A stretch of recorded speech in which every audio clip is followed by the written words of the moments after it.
American Foundation is an educational and advocacy organization founded in 2003, and it focuses on educating the public about Hindus and advocating for policies and also practices that ensure the well-being of all the people and the planet as well. And with me is the co-founder and executive director of the Hindu American Association, Suhag Shukla. Great to have you here. Thanks for having to hear me. about this. So, Thank you. Just give me a little history. What's the mission of the Hindu American Association? Well, the Hindu American Foundation was established about 18 years ago.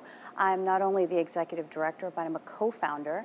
And we started essentially to kind of break down walls of separation, shame, even isolation that many of us felt as second-generation Hindu Americans, and kind of straddling two identities. We were, engaged in the Hindu culture at home, but then in mainstream America, because there's so much misunderstanding about our tradition and who we are as a people, that we oftentimes lived two identities. And we wanted to make sure that our children and future generations don't need to do that.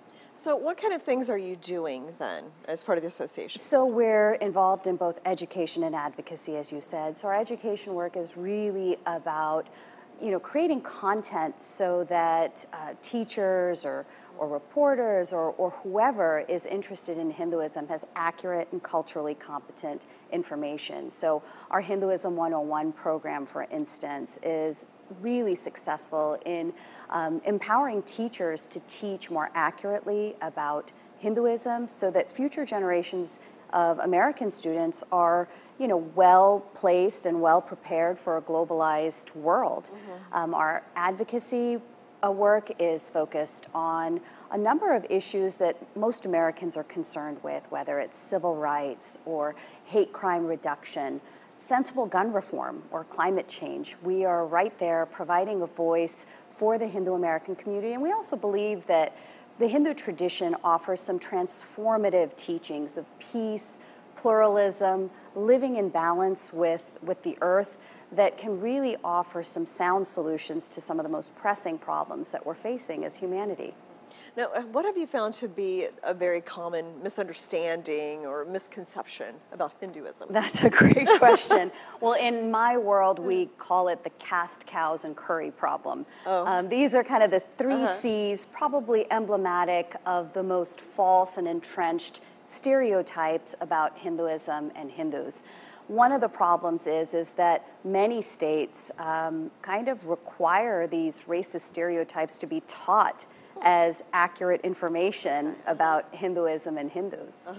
So is there still discrimination? If so, where? Is it better? How would you describe the current state? I'm a product of the 70s and 80s, and I remember my father being kind of passed over at least 3 times in his career by people who were less qualified than him, but were perceived to be more American. And those are issues that still affect Hindu Americans today.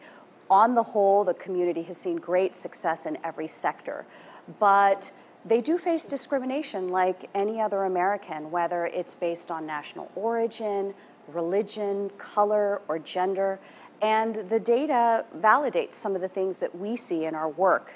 And what about at the universities and the caste system there? What's going on there? Because I've been reading a little bit about that. Explain what's happening.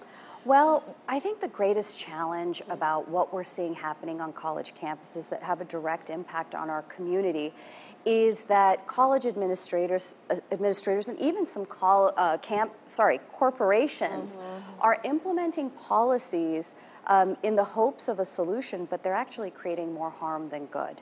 Caste, as I've mentioned, is one of the most entrenched false stereotypes about Hindus and Indians largely.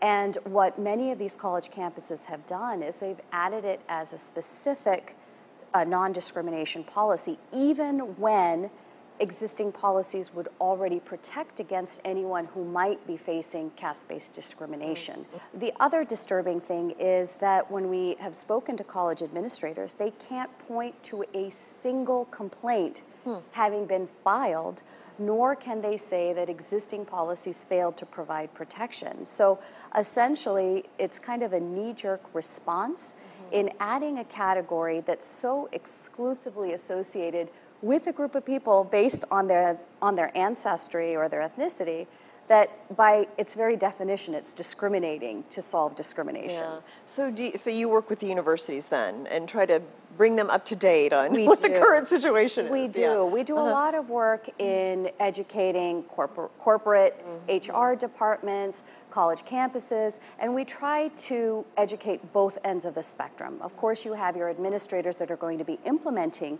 the policies, but then you have students, faculty, and workers that have not just rights, but responsibilities of treating their coworkers and their colleagues with equality, with dignity, and with mutual respect. Yeah.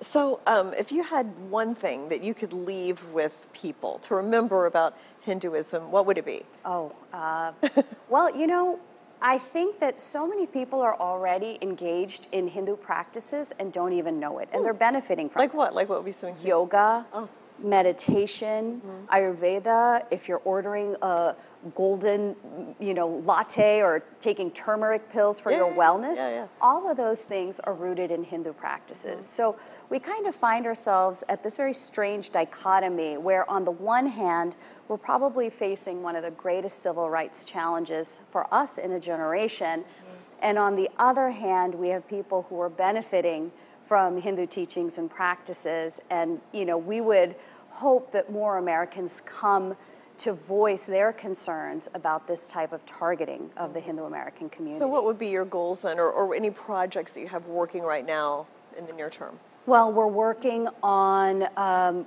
helping faculty at some of these college campuses that have implemented these policies. So that entails legal avenues. And so that's probably in the horizon, at least in the short term. All right. Well, thank you so much, Suhag, for coming by. It's interesting to hear about it. Thanks so much. Thank you.